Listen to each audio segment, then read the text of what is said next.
Practical training to me means that I, as a trainer, or any of us here as trainers, we're not lecturing.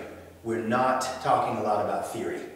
We've got a lot of theory, we know a lot of theory, and we've actually used it to construct our games and construct our exercises. So theory sits behind everything we do.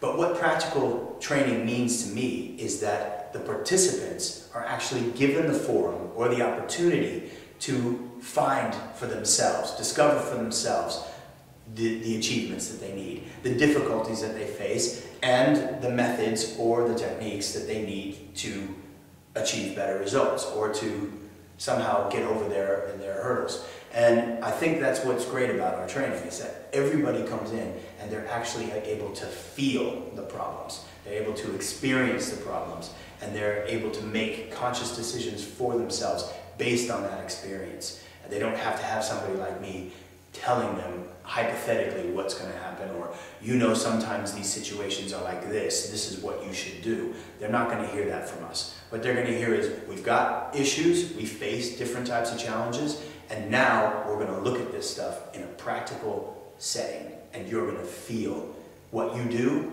and what you need to do to make a change.